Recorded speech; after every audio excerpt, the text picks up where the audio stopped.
Hello दोस्तों, कैसे हैं आप लोग। उम्मीद है कि सभी लोग अच्छे होंगे और आपकी स्टडी भी बहुत बेहतर तरीके से चल रही होगी।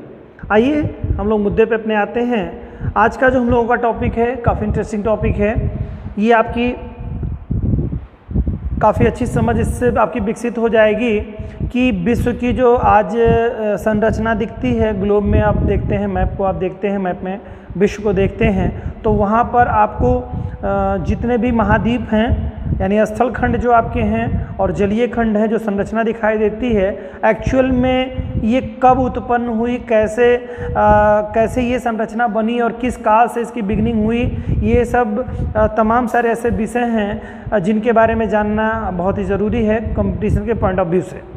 तो आज जो संरचना दिखाई देता है कि आप देखते हैं एशिया की संरचना देख रहे हैं, आप अफ्रीका देख रहे हैं, उत्तरी अमेरिका, दक्षिणी अमेरिका, यानी जितने भी महाद्वीप हैं सबकी संरचना देख रहे हैं। बहुत सारे आप खाड़ियाँ देख रहे हैं, महासागर देख रहे हैं। ये जो संरचना है एक्चुअल में कब बनी और कैसे बनी, इसका मुद्दा जो है, इस मुद्दे पे हम लोग आज चर्चा करेंगे और जानने का प्रयास करेंगे कि जो विद्वान रहे हैं, जो वैज्ञानिक हमारे रहे हैं, जो भूगोलवेत्ता हमारे रहे हैं, उन लोगों ने किन किन सिद्धांतों को दिया है और किन सिद्धांतों के आधार पर विश्व की जो आज एक्चुअल संरचना जो दिखती है वो कैसे बनी, इसके बारे में हमको स्रोत प्राप्त होंगे और हम जानेंगे।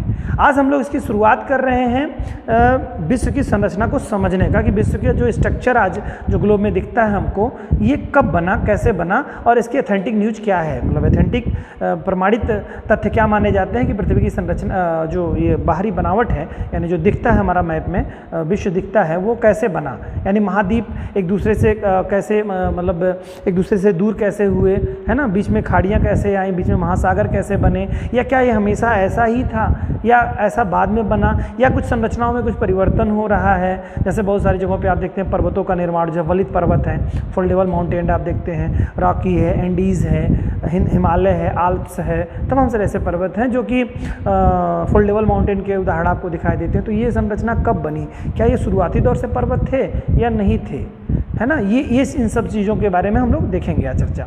तो आइए स्टार्ट करते हैं आज हम लोग कि विश्व की जो संरचना हमारी है, विश्व जो बना हुआ है, ये सबसे पहले सिद्धांत के बारे में बहुत सारे विचार ऐसे हुए हैं जिन विचारों का एग्जाम में कोई जैसे संकुचन का सिद्धांत वगैरह है, उन सब से रिलेटेड क्वेश्चन मोस्टली नहीं पूछता है। इधर से आपका क्वेश्चन पूछेगा कि महाद्वीपीय विस्थापन सिद्धांत के संदर्भ में कि चूँकि सबसे ऑथेंटिक सिद्धांत इसी को माना जाता है। फिर उसके बाद में प्लेट विवर्तनिक सिद्धांत आपका मिलेगा, प्लेट टेक्टोनिक थ्योरी जिसे कहेंगे, वो सबसे रिसेंट, सबसे आधुनिक होगा। लेकिन आज हम लोग जानेंगे कि महाद्वीपीय प्रवाह सिद्धांत को एफ.वी. टेलर महोदय का, वेगनर महोदय के बारे में क्या बताया गया था इसके संदर्भ में, इससे क्वेश्चन आपको पूछता है। ठीक है, तो आइए स्टार्ट करते हैं। आज सबसे पहले महाद्वीपीय प्रवाह सिद्धांत, यानी कि महाद्वीप जो आज बने हुए हैं ये प्रवाहित हुए, पहले कहीं और एक्चुअल स्थिति में रहते थे और कुछ संरचना इनकी अलग थी। आज ये स्वरूप जो बना वो एक समय की देन थी और कुछ ऐसे कुछ फोर्स थे जिन फोर्सों के कारण से बना। ठीक है, तो आज हम लोग देखेंगे पहले शुरुआती दौर में सबसे पहले एफ.बी. टेलर का महाद्वीपीय प्रवाह सिद्धांत। ठीक है, फ्रेडरिक टेलर साहब जो हैं इनके बारे में हम लोग देखेंगे, इन्होंने क्या प्रवाह सिद्धांत दिया है। फ्रेडरिक विल्सन टेलर जो हैं ये अमेरिकी भूगोलवेत्ता रहे हैं एक तरह से कहिए, और काफ़ी कुछ इनके कई सारी चीज़ों पर इनके कमांड रहे हैं, लेकिन एक तरह से कह सकते हैं आप इनको, चूँकि इन्होंने भूगोल के संदर्भ में इस चीज़ को बारे में बताया है, तो इस नाते आप भूगोलवेत्ता भी इन्हें कह सकते हैं, बड़े इकोनॉमिक्स भी, अर्थशास्त्री के तौर पर भी ये रहे हैं। तो हमें आज जानना है कि इन्होंने क्या सिद्धांत बताया और ये सिद्धांत कब आया, कैसे आया और क्या चीज़ें थी। देखिए होता क्या है, इनका जो सिद्धांत दिया इन्होंने, एफ.बी. टेलर महोदय ने जो महाद्वीपीय प्रवाह सिद्धांत दिया, इस सिद्धांत में इन्होंने प्रवाह सिद्धांत एक्चुअल में ये विश्व की संरचना नहीं बताना चाहते थे। इनका ये बताना इनका मोटिव था कि ये जो वलित पर्वत हैं यानी फोल्डेबल माउंटेन जो हैं आपके, ठीक है, मोड़दार पर्वत है, इनके निर्माण कैसे हुए।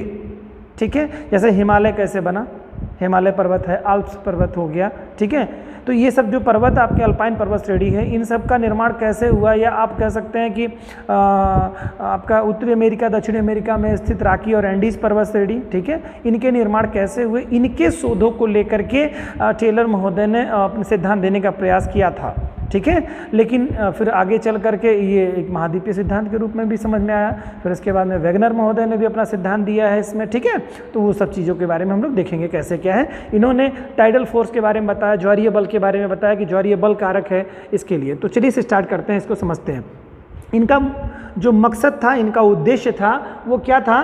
टर्शियरी युग में, ठीक है, जो टर्शियरी काल में जो निर्मित थे क्या फोल्डेबल माउंटेन, उनकी उत्पत्ति कैसे हुई, इसका शोध करना इनका विषय था। इनका उद्देश्य जो था, इसके बारे में पता लगाया जाए कि टर्शियरी काल में मोड़दार या वलित पर्वतों का निर्माण की व्याख्या करना कि कैसे हुए ये पर्वत। इनका एक मोटिव था ये।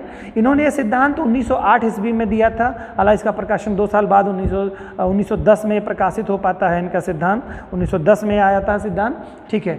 और इस सिद्धांत में इन्होंने जो बताया है, वो उन्होंने बताया कि इसका जो बिगिनिंग हुई है, यानी कि जो ये संरचनाएं पर्वतों का निर्माण, या एक तरह से कहिए धरातल की जो उत्पत्ति हुई है, या वर्तमान कहिए जो विश्व में जो महाद्वीप और महासागर दिखाई देते हैं, इनके बनने की जो शुरुआत इन्होंने स्टार्टिंग जो बताई, उन्होंने बताया है कि क्रिटेशियस युग से इस चीज़ की बिगिनिंग हुई है। क्रिटेशियस युग से, ठीक है, टर्शियरी युग में निर्मित वलित पर्वतों की खोज कर रहे थे ये, ठीक है, निर्माण की व्याख्या करना चाह रहे थे। और इन्होंने अपने जो एक तरह से कहिए कि जो निर्माण कार्य की जो प्रक्रिया बताई है, काल जो निर्धारित किया है, वह क्रिटेशियस युग में इन्होंने निर्धारित किया है।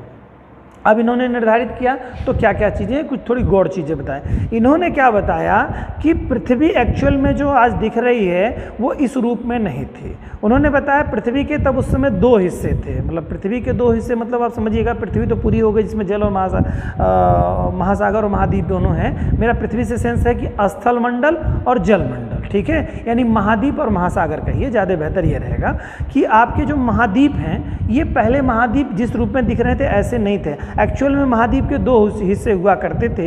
एक हिस्सा वो उत्तरी ध्रुव के पास स्थित था, ठीक है, और दूसरा हिस्सा जो था वह दक्षिणी ध्रुव के पास स्थित था, ठीक है। 2 हिस्से थे, इस ग्लोब के 2 हिस्से थे, महाद्वीपों के 2 हिस्से थे। एक हिस्सा जो महाद्वीप का था, ठीक है, वो उत्तरी ध्रुव के पास स्थित था, और दूसरा जो हिस्सा था वो दक्षिणी ध्रुव के पास स्थित था। तो जो उत्तरी ध्रुव के पास आपका हिस्सा स्थित था, उसका नाम था लारेशिया, ठीक है, एक स्थलखंड था महाद्वीप का एक साथ संयुक्त था वो लारेशिया, जो उत्तरी ध्रुव के पास था, ठीक है। और दूसरा जो था वो गोंडवाना लैंड था, जो कि दक्षिणी ध्रुव के आसपास स्थित था, ठीक है। ये यहाँ पर स्थित थे।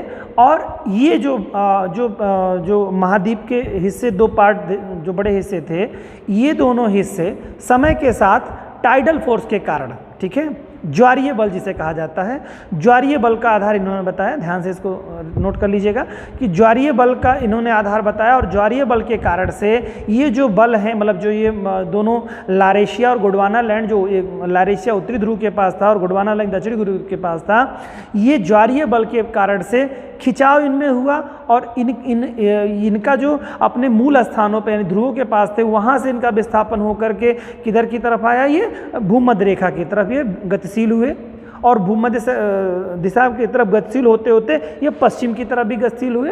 तो 2 बातें ध्यान में रखिएगा इसमें से इन्होंने यही बताया कि एक तो ऐसा इनका ग्लोब था, ये हिस्सा ग्लोब है आपका, और ये ऊपरी वाले हिस्से में ध्रुव के पास आप देखेंगे तो आप लारेशिया हो जाएगी, और इस हिस्से में आप गोंडवाना लैंड को ले लेंगे, ठीक है। तो इससे क्या होता है कि यहाँ पर ज्वारीय बल कार्य करता है, ज्वारीय बल के कारण से क्या होता है, इस हिस्से का विस्थापन ध्रुव की तरफ इधर होता है, भूमध्य रेखा की तरफ होता है, और इस वाले का लारेशिया का भी विस्थापन क्या होता है, भूमध्य रेखा की तरफ होता है, विषुवत रेखा की तरफ होता है, ठीक है। ये दोनों स्थल एक तरह से कहिए कि जो पोल पे स्थित थे, पोल के पास स्थित थे, वो भूमध्य रेखा की तरफ दोनों गतिशील हुए, और साथ ही साथ इनका जो गमन स्टाइल थी वो क्या हुई, पश्चिम की तरफ अपने आप को गतिशील हुई, यानी कि भूमध्य रेखा पर की तरफ बढ़े, लेकिन पश्चिम होते हुए बढ़े। क्यों? क्योंकि पृथ्वी की पृथ्वी गतिशील है, पश्चिम से पूरब की तरफ गति करती है, ठीक है। तो यानी कि आप देखेंगे यहाँ पर आपकी जो एक इनकी जो चलने की स्टाइल है ना, जो चलने की स्टाइल है पृथ्वी को अगर आप देखेंगे तो आपका पश्चिम से पूरब की तरफ, यानी यहाँ से यहाँ को जाती है ये, ठीक है। इनकी गतिशील जो होती है क्या, वो इस तरह से होती है, पश्चिम से पूरब की तरफ, यानी यहाँ से यहाँ को जाती है, ठीक है, पश्चिम से पूरब की तरफ जाती है।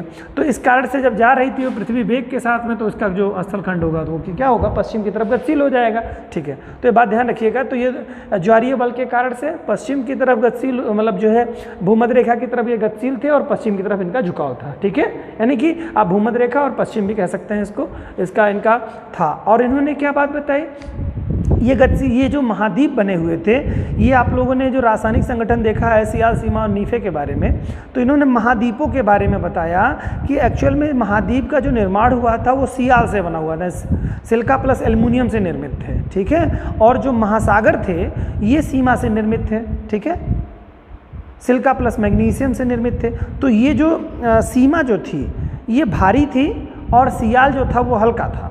तो सीमा पर सियाल तैर रहा था, यानी कि एक तरह से महाद्वीप महासागरों पर तैर रहे थे। तो उस समय प्लेटों के बारे में नहीं पता था। इनका जो सिद्धांत था, उन्होंने कहा कि पूरा जो समुद्री हिस्सा है उस पर ये महाद्वीप तैर रहे थे, और महाद्वीप को उन्होंने बताया कि ये सीमा के बने हुए थे, और महासागर जो था वो किसका बना हुआ था, वो सीमा का बना हुआ था। और महाद्वीप जो थे वो सियाल के बने हुए थे, सियाल हल्का था तो उस पर तैर रहा था, किस पे, महासागरों पर जो सीमा से निर्मित था, ठीक है। तो एक गतिशील जो यहाँ पे गति हो रही है, तो वो आपको इसको ध्यान में रखना है कि सियाल सीमा से बने हुए ये हैं। जलीय क्षेत्र जो था आपका, महासागर जो थे वो सीमा के थे, बने हुए थे, और जो स्थल वाला क्षेत्र था यानी महाद्वीप जो था वो क्या था, सियाल का बना हुआ था, जो कि हल्का था, और हल्का होने के नाते वो सीमा पर तैर रहा था, और तैरते हुए गतिशील स्थिति में यहाँ तक ये गमन करते हैं, ठीक है। महाद्वीपों का प्रवाह की दिशा तो मैंने आपको बता दी कि भूमध्य रेखा से पश्चिम की ओर इनका बताया, और इसके जो प्रवाह का कारक जो था, बल कौन सा कार्य कर रहा था, तो टाइडल फोर्स यानी ज्वारीय बल कार्य कर रहा था। और इसके कारण से क्या हुआ बच्चों कि ये जो खिंचाव हुआ इसका, तो जो लारेशिया था वो भूमध्य रेखा की तरफ आया, ठीक है। लारेशिया जो आपको ऊपरी वाला खंड मैंने बताया, लारेशिया, ठीक है, जो उत्तरी ध्रुव के पास था वो खींच करके किधर आया, भूमध्य रेखा की तरफ आया, और साथ ही साथ पश्चिम की तरफ इसका प्रवाह था। उसी के साथ साथ आप देखेंगे तो दक्षिण की तरफ, जो दक्षिण से यानी गोंडवाना लैंड था वो अभी भूमध्य रेखा की तरफ आया, उसका खिंचाव किधर की तरफ था, पश्चिम की तरफ था, ठीक है। तो ये दोनों क्या हो गए, दोनों खींच करके अपना आना शुरू किए। तो जब आना शुरू किए तो साथ ही साथ क्या हुआ, इनके साथ जो इनका जो स्थलीय रूप है वह थोड़ा फैलाव हो गया, यानी कि एक तरह से ऊपरी हिस्से, उत्तरी अमेरिका को आप ले लीजिए, उत्तरी अमेरिका में जो कि आप देख रहे हैं कनाडा वाला हिस्सा, कनाडा के ऊपर आप देखेंगे तो बहुत सारे ऐसे हिस्से मिलेंगे आपको जो कि काफ़ी मतलब एक तरह से कहिए बहुत छोटी छोटी खाड़ियाँ मिलेंगी, जैसे बैफिन की खाड़ी है, डेविस जल डमरू मध्य है, लेब्राडोर की जलधारा का आपने नाम सुना होगा, तो लेब्राडोर सागर भी आपको मिलता है। लेब्राडोर सागर जो है वो कनाडा के ऊपरी हिस्से में आपको दिखाई देगा, मैप में आप लोग देखेंगे तो सब आपको वहाँ पर दिखाई देगा। और आर्कटिक सागर के बारे में भी आपको जानते हैं, जो संरचना बनी है उन्होंने यही बताया कि इन हिस्सों में खिंचाव यानी कि स्थल खींच करके भूमध्य रेखा की तरफ पश्चिम की तरफ दबाव डालते हुए आ रहा था, ठीक है। इस कारण से तो जो संयुक्त था उसमें बिखराव हो गया, बिखराव होने के कारण से लारेशिया से बैफिन की खाड़ी का निर्माण हुआ, यानी स्थल खिसके तो बैफिन की खाड़ी बनी, डेविस जल डमरू मध्य बना, लेब्राडोर सागर का निर्माण हो गया, साथ ही साथ आर्कटिक सागर का भी निर्माण हुआ, ठीक है। क्यों, क्योंकि वहां पर स्थल खींच करके चले आए, तो जो दूर उसके साइड के जो हिस्से थे वो एक तरह से बने रहे, वो यानी दूरी हो गई, जो पहले एक तरह से कहिए जो संयुक्त पार्ट था वो बिखर गया खिंचाव के कारण से, ठीक है।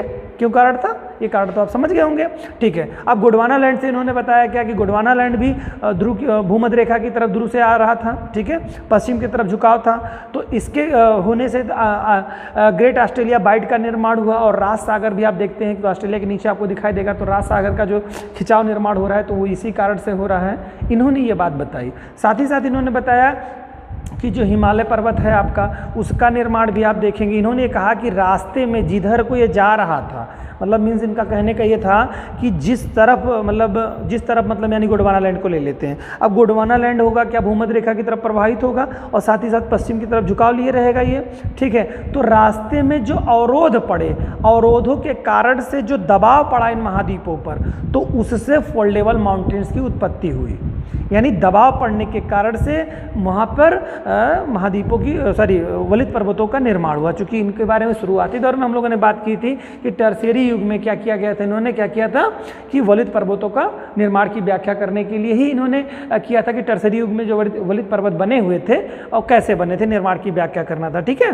और टेलर ने यह भी माना कि प्रवाह, जैसे इनका ये कहना था, यह भी प्रवाह का समय जो अवरोध पड़े थे उसके कारण से अग्रभागों में पर्वतों का और पर्वतीय चापों का निर्माण भी कह सकते हैं आप हुआ। तो इनका ये कहना था कि जो प्रवाहित तो हो रहा था इस क्रम में, उसमें क्या हुआ कि जहाँ पर जिस दिशा में प्रवाहित हो रहा था तो दबाव उस पर उसी दिशा में पड़ेगा, उसी तरह सपोर्ट बनेगा। उस सपोर्ट के कारण से आप देखेंगे तो आप लोगों ने देखा कि इनके बी टेलर महोदय ने के जो सिद्धांत रहे हैं उस आधार पर कि जिस तरफ प्रवाहित हो रहा था और जो रास्ते में अवरोध आ रहे थे, अवरोधों के कारण से पर्वतों का निर्माण हुआ और एक तरह से कहिए कि द्वीपीय चाप जो निर्मित हैं, यानी कि जो बहुत सारे द्वीप चापाकार में आप देखे होंगे कि मैप में, तो उसमें आपको दिखेगा कि चापाकार द्वीप निर्माण हो, या छोटे छोटे द्वीपों का एक तरह से वो चाप की आकार में जो निर्मित हैं, वो सब इसी के कारण से इनके सिद्धांत के साथ। अब हम लोग देखते हैं इसी से मिलता जुलता जो सिद्धांत है, काफ़ी महत्वपूर्ण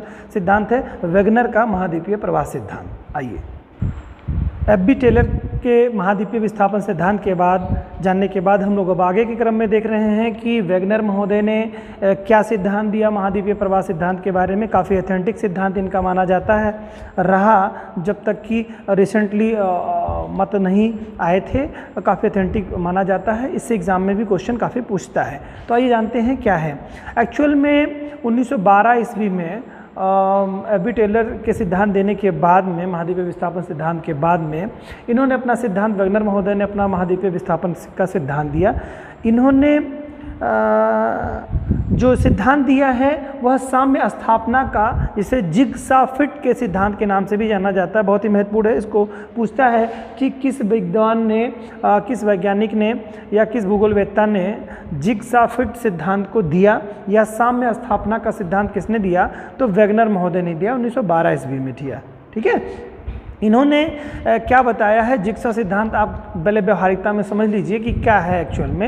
एक्चुअल में इन्होंने ये बताया कि भाई देखिए, ऐसा है कि जो आज के महाद्वीप दिखाई दे रहे हैं, एक्चुअल में कभी ये सब एक हुआ करते थे। एक हुआ करते थे का मतलब कि अभी इसका डिटेल में बताऊंगा। इसको दो भागों में बांटा गया था, अंगारा लैंड और गोंडवाना लैंड को। जैसे उसमें एफ बी टेलर ने जो है लारेशिया और गोंडवाना लैंड के बारे में बताया था। ठीक है।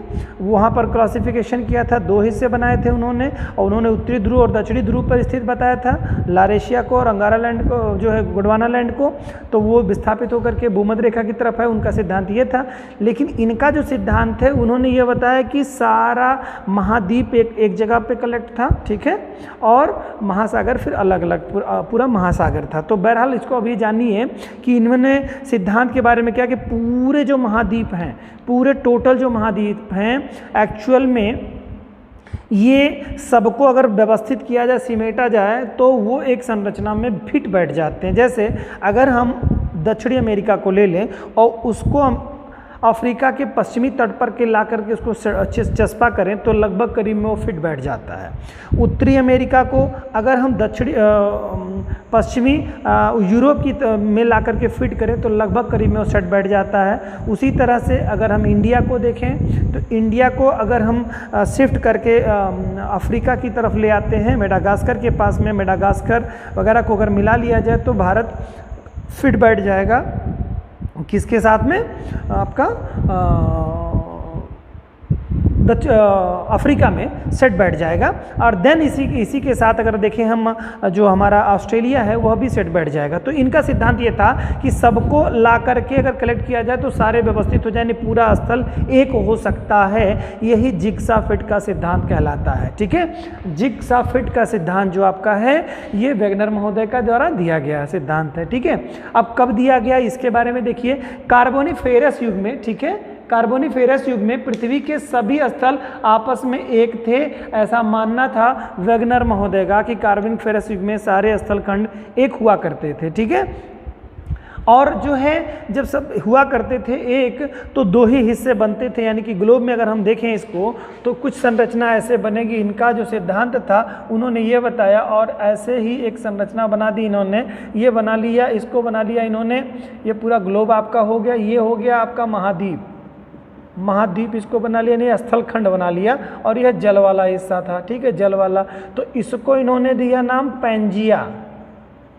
जो स्थल खंड है इसका नाम दे दिया पैंजिया, और जो जल वाला हिस्सा है यानी महासागर वाला हिस्सा है इसको कहा क्या, पैथालाशा, ठीक है, इन्होंने ये बात बताई, ठीक है।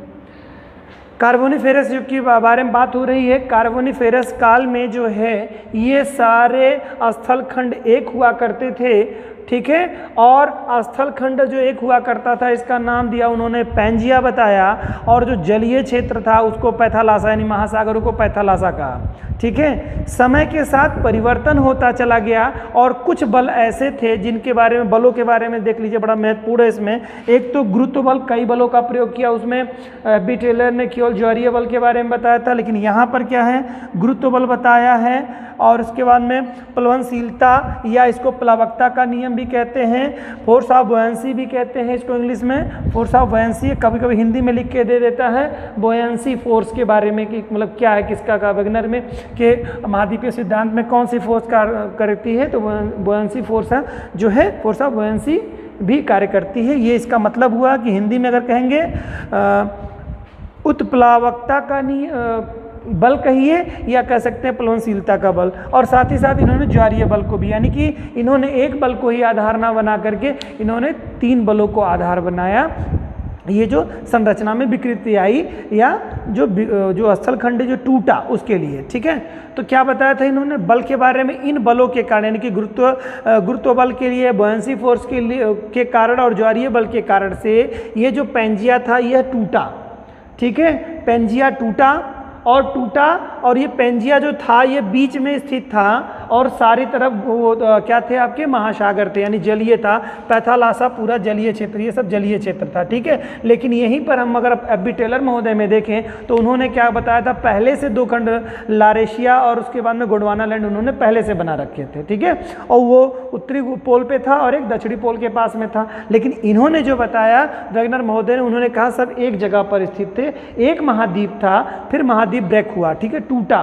तो महाद्वीप में क्या था, ये जो महाद्वीप आपका पैंजिया था, पैंजिया के बीच में एक उथला सागर था जिसे जो है तथित सागर के नाम से जाना जाता था। तथित सागर था जो कि इसके बीच में एक उथला सागर था। उस उथले सागर के ऊपर का जो हिस्सा था, ठीक है, और नीचे का हिस्सा था, तो नीचे का जो हिस्सा था जो टेलर महोदय ने बताया था वही नामकरण इन्होंने रखा, यानी गोंडवाना लैंड उसका नाम रखा, और ऊपरी वाले हिस्से का जो नाम रखा इन्होंने अंगारा लैंड नाम रखा, ठीक है। इन्होंने क्या कहा, इसके बीच में मैं बता दे रहा हूँ आपको, पैंजिया के बीच में अगर आप देखेंगे तो ये आपको एक छिछला सा उथला सा आपको तथित सागर दिखाई देगा, तथित सागर, ठीक है। ये तथित सागर जो था उथला सा था, ऊपर के हिस्से का जो उत्तरी हिस्सा था वो क्या था, अंगारा लैंड था, और नीचे का हिस्सा जो था वो गोंडवाना लैंड था, गोंडवाना लैंड, ठीक है। ये 2 हिस्से हुए। क्या हुआ, इन बलों के कारण से इसमें ब्रेक हुए, टूटा ये, और ये उथला जो सागर था यहीं से एक ब्रेक होकर के 2 हिस्सों में बटा। उत्तरी हिस्सा जो पैंजिया का टूट करके बना उसका नाम अंगारा लैंड बन गया, और पैंजिया का टूटने के बाद जो दक्षिणी हिस्सा बना वह गोंडवाना लैंड बना, ठीक है। और बल आप देख ही रहे हैं। और इन्होंने क्या बताया कि ये मतलब इनका जो विस्थापन हुआ है वो कई तरफ हुआ है विस्थापन। एक तो पोल से, जैसे जो मेन सेंटर है यानी भूमध्य रेखा से ही इसका जो विस्थापन हुआ, कुछ हिस्से इसके इधर की तरफ जा रहे हैं, मीन्स आपका इनका विस्थापन पोल की तरफ हो रहा है, ठीक है। कुछ विस्थापन इनका पश्चिम की तरफ हो रहा है, ठीक है। कुछ हिस्से जैसे उत्तरी अमेरिका, दक्षिणी अमेरिका पश्चिम की तरफ विस्थापित हुए। वहीं अगर हम बात कर लेंगे जो उत्तरी और बाकी हिस्सों को, यानी कि अगर हम बात कर लें इनके अफ्रीका की बात कर लें हम, या हम बात कर लें ऑस्ट्रेलिया की बात कर लें, या हम यूरोप की बात कर लें, तो इनका जो मानना था कि ये इसी नाते फैलाव में उसी के बीच वाले हिस्से में इस्टेब्लिश हैं और इधर उधर बिखराव कर रहे हैं, यानी कि इनका एक तरफ नहीं, उनका क्या था एफ.बी. टेलर महोदय का कि भूमध्य रेखा की तरफ आ रहे हैं। यहाँ पर सभी भूमध्य रेखा की तरफ नहीं आ रहे हैं, कुछ हिस्से भूमध्य रेखा की तरफ आ रहे हैं और कुछ भूमध्य रेखा से भी क्रॉस करके जा रहे हैं। जैसे अगर आप भारत के बारे में देखिए, व्यवहारिकता आप समझिएगा, भारत जो है इस समय क्या कर्क रेखा इसके मध्य से होकर के गुजरती है और भारत को इन्होंने क्या बताया कि यह जिग्जा सिद्धांत में आप देखेंगे तो यह अफ्रीका का हिस्सा था। तो अफ्रीका जो आपका देखेंगे तो 0 डिग्री से अब दक्षिण वाले हिस्से में बनेगा, यानी भूमध्य रेखा से भी क्रॉस करके वो कर्क रेखा की तरफ विस्थापित हो गया, यानी कि गतिशीलता इनकी इधर उधर अपना सब एक आवश्यकता अनुसार वो विस्थापित हो रहा है, यानी कि पूरी तरह से वो पोल की तरफ जा रहा है, उत्तरी पोल की तरफ जा रहा है। तभी तो जो है जो भारत का यानी प्रायद्वीपीय भारत है यह टकराव कर रहा है किससे, आपका एशिया से, ठीक है, एशिया या कहिए यूरेशिया वाले हिस्से, एशिया वाले हिस्से से जब टकरा रहा है तो टकराने के कारण से वो जो आपका क्या है वलित पर्वत का निर्माण हो रहा है, हिमालय पर्वत जो वलित पर्वत इसी दबाव के कारण से हो रहा है, उसके बारे में भी चर्चा करेंगे। बहरहाल आप समझिए कि पैंजिया का 2 हिस्सा था, एक ऊपरी हिस्सा था अंगारा लैंड, निचला हिस्सा गोंडवाना लैंड, बीच में तथित भूसन्नति थी और इन बलों के कारण से यानी गुरुत्व बल और प्लवनशीलता का बल है, फोर्स ऑफ बुयांसी जिसे कहते हैं, और ज्वारीय बल के कारण से टूटे और भिन्न भिन्न दिशाओं में विस्थापित होने लगे, गतिशील होने लगे, ठीक है, गतिशीलता इनकी बनी। और यह जो टूटना जब शुरू हुआ कब से हुआ, यह कार्बोनिफेरस युग से प्रारंभ होकर के यह जो टूटने की क्रिया जो चलती रही वह ट्रियासिक युग तक ये चलती रही, ठीक है। पैंजिया का विभाजन जो होता रहा ये क्या कार्बोनिफेरस युग से शुरू हुआ और कब तक चलता रहा, ट्रियासिक काल तक यह इसका विखंडन यानी विभाजन यानी कि जो संरचना का निर्माण है वह चलता रहा, ठीक है, मैंने आपको बता दिया। और फिर क्या हुआ, जुरासिक काल आते आते संरचना का जो निर्माण हुआ वह अंगारा लैंड से कुछ संरचनाओं का निर्माण हुआ और कुछ गोंडवाना लैंड की संरचनाओं का निर्माण हुआ से चट्टानों से, मतलब एक तरह से जो अंगारा लैंड था। अब अंगारा लैंड से देखिए ये उत्तर की तरफ ऊपरी हिस्से में है बच्चों, तो ऊपरी हिस्से में क्या बनेगा, यानी उत्तरी अमेरिका वगैरह जो देखते हैं आप, उत्तरी अमेरिका में कनाडा और अमेरिका का जो हिस्सा, मतलब उत्तरी अमेरिका महाद्वीप की मैं बात कर रहा हूँ, वहाँ पर आप देखेंगे तो ये अंगारा लैंड का हिस्सा दिखा है। दक्षिणी अमेरिका में देखेंगे तो गोंडवाना लैंड का हिस्सा आएगा। तो पहले देख लेते हैं कि अंगारा लैंड से क्या क्या बना है। तो आप भूमध्य रेखा को आधार बनाइएगा और भूमध्य रेखा में से लेकर के जो ऊपर के हिस्से बनेंगे उत्तर वाले वो लगभग अंगारा लैंड के हिस्से होंगे और दक्षिण वाले जो इतने भी हिस्से होंगे भूमध्य रेखा से नीचे वो गोंडवाना लैंड के हिस्से आपके माने जाएंगे, ठीक है। तो उत्तरी हिस्से अंगारा लैंड से क्या क्या बना था बच्चों, या उत्तरी अमेरिका, यूरोप और एशिया का जो निर्माण हुआ वह अंगारा लैंड से हुआ, ठीक है। और गोंडवाना लैंड से दक्षिण अमेरिका, अफ्रीका, प्रायद्वीपीय भारत, मेडागास्कर, ऑस्ट्रेलिया, न्यूजीलैंड, ऐसे इंडोनेशिया, ये या दक्षिण पूर्व एशियाई जो कंट्रीज छोटे छोटे हैं उन सब का निर्माण जो हुआ बच्चों वो कहाँ से हुआ, कैसे हुआ, इससे गोंडवाना लैंड से निर्मित हुआ। तो क्वेश्चन एग्जाम में कभी कभी बेसिक यही पूछ लेता है कि अफ्रीका का निर्माण किससे हुआ, अंगारा लैंड से या गोंडवाना लैंड से, तो गोंडवाना लैंड के क्रम में आपको बताना होगा, ठीक है। और चूंकि उत्तरी अमेरिका, दक्षिणी अमेरिका का जो गतिशीलता थी वह क्या थी, मैंने बताया वो पश्चिम की तरफ विस्थापित हो गए। तो पश्चिम तरफ विस्थापित होने के नाते इन्होंने साथ ही यह भी सिद्धांत दिया कि जो महाद्वीप जिस तरफ विस्थापित हो रहा था उस तरफ विस्थापित होने के कारण से उसमें क्या हुआ कि दबाव पड़ा, दबाव होने के नाते फोल्ड लेवल माउंटेन की उत्पत्ति होती चली गई, ठीक है। और ये जो तटित भूसन्नति थी वो किसके थी, गोंडवाना लैंड और अंगारा लैंड के मध्य में थी। तो जब ये ब्रेक हुआ तो बीच से ही ब्रेक हुआ, ठीक है। तो ये जो आप देखते हैं भारत का जो हिस्सा अक्सर सुने होंगे कि आपने सुना होगा कि हिमालय जो का उत्थान हो रहा है उसमें आप अक्सर देखते होंगे कि उसमें जीव ही मतलब मिले, जैसे इनकी समुद्री जीवों के बारे में हिमालय में अगर गहराई में उसमें खोद किया जाता है, ढूंढा जाता है तो उसमें जीवाश्म मिलते हैं फिशेज के, मछलियों के, या इस तरह के मतलब कुछ जीवों के जो समुद्री जीव हैं उनके अवशेष मिलते हैं। तो एक्चुअल में क्या ये तटित भूसन्नति थी, इसी का हिस्सा जो ब्रेक होकर के जिससे ऑस्ट्रेलिया भी बना आपका, दक्षिणी अमेरिका बना, अफ्रीका बना और साथ में आपका ऑस्ट्रेलिया बना। ये सब जो बने, मेडागास्कर वगैरह बने, इनसे ही ये जो टूटा हुआ हिस्सा था अफ्रीका से ही टूट करके आपका प्रायद्वीपीय भारत बना। एक तरह से कहिए भारत जो बना, यह जो विस्थापित होकर के आगे बढ़ा तो एक्चुअल में ये तटीय भूसन्नति वाला हिस्सा इसके आगे था।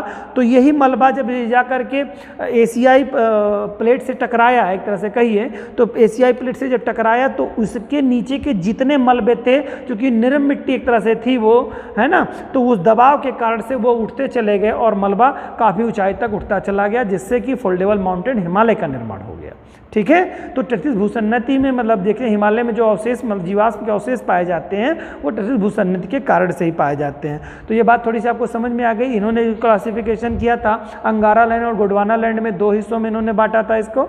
ठीक है, उन्होंने क्या बांटा था, लारेशिया और गोंडवाना लैंड में बांटा था। ठीक है, सेम वैसी स्थिति है, थोड़ा सा इसमें भिन्नता है। आप दोनों को कंपेरिजन करके भी लिख सकते हैं एग्जाम में अगर आएगा कि दोनों में भिन्नता क्या थी। उन्होंने क्या किया था, FB टेलर महोदय ने, उन्होंने ध्रुवों से भूमध्य रेखा की तरफ विस्थापित किया। इन्होंने विस्थापन का जो कारण था पूरे को एक पैंजिया माना और पूरे जलीय क्षेत्र को इन्होंने पैथालासा माना। ठीक है, पैंजिया का इन्होंने दो भागों में विभक्त किया, एक तो अंगारा लैंड, दूसरा गोंडवाना लैंड। अंगारा लैंड से उत्तरी अमेरिका, यूरोप और एशिया का निर्माण इन्होंने कराया, और दक्षिणी जो हिस्से से गोंडवाना लैंड से फिर दक्षिणी अमेरिका, अफ्रीका, भारत और इस तरह के मेडागास्कर, ऑस्ट्रेलिया, इन सब चीज़ों, इन सब महाद्वीपों का निर्माण कराया। ठीक है, और इनके में कई फोर्स काम, उन्होंने ज्वारीय बल को आधार बनाया था ब्रेक होने का। इन्होंने क्या किया, गुरुत्व बल, ज्वारीय बल और साथ ही साथ फोर्स ऑफ बयांसी यानी कि प्लवनशीलता का बल के बारे में भी आधार इन्होंने बताया।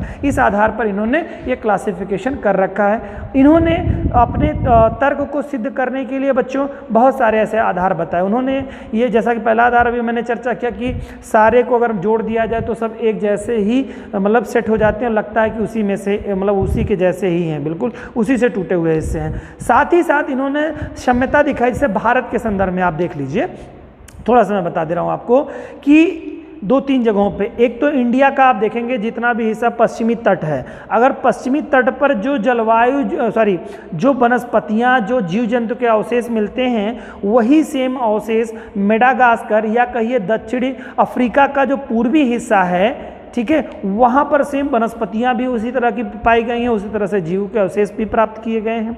साथ ही साथ अगर हम देखें कि दक्षिणी अमेरिका की बात कर लें अगर, तो दक्षिणी अमेरिका का जो पूर्वी तट की जो जल वनस्पतियाँ हैं और जीव हैं, वही सेम अफ्रीका के पश्चिमी तट पर आपको मिलते हैं। यही कंडीशन आप उत्तरी अमेरिका में भी देखेंगे। उत्तरी अमेरिका की जो स्थिति है पश्चिम पूर्वी तट की, वही यूरोप के पश्चिमी तट की स्थिति है। तो काफ़ी कुछ साम्यता इसमें देखने को मिलती है। इस आधार पर इन्होंने कई सारे तर्कों के आधार पर अपनी बात को सिद्ध किया कि वास्तव में ये इस तरह से ऐसा इसका निर्माण हुआ है। तो ये इनके तो कुछ सिद्धांत थे जो कि आपके एग्जाम के लिए इतना ही आपके लिए महत्वपूर्ण था। इस सिद्धांत में आप समझिएगा कि क्या एग्जाम में आपको कहता है क्या, ठीक है। तो ये चीज़ें आपकी बनती है। इसका विस्थापन का कारण जो है तो आपको बता ही चुका हूँ मैं, राकीय एंडीज पर्वत वगैरह जो निर्माण इसमें से हुआ था।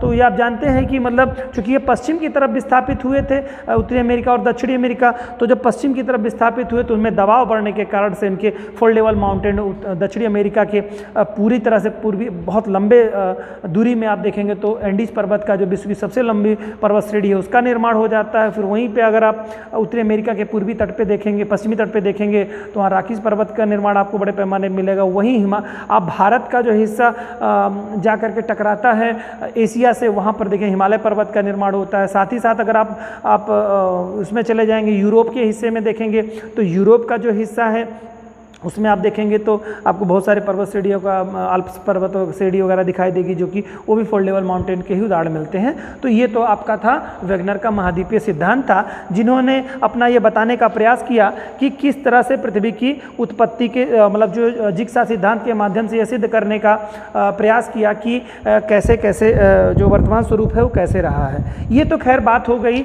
इन दोनों सिद्धांतों की, लेकिन साथ ही साथ अभी जो आधुनिक सिद्धांत है वो प्लेट विवर्तन की सिद्धांत है, यानी प्लेट टेक्टोनिक थ्योरी है, वो उसके आधार पर हम लोग अगले वीडियो में देखेंगे कि कैसे प्लेट टेक्टोनिक थ्योरी के आधार पर पृथ्वी की जो वर्तमान संरचना है, यानी कि जो ग्लोब है उसकी जो स्थिति है महाद्वीपों की, महासागरों की, वो उसके मेन कारक वो हैं, उसके बारे में हम लोग देखेंगे। साथ ही साथ हम लोग देखेंगे कि ये प्लेट्स क्या होती हैं, प्लेटों का क्या आधार होता है, प्लेटें कैसे विस्थापित होती हैं, प्लेटों की क्या गतियाँ होती हैं, ये तमाम सारे विषयों के बारे में नेक्स्ट वीडियो में चर्चा करेंगे। उम्मीद है कि आपके लिए काफ़ी उपयोगी सिद्ध होगा। धन्यवाद।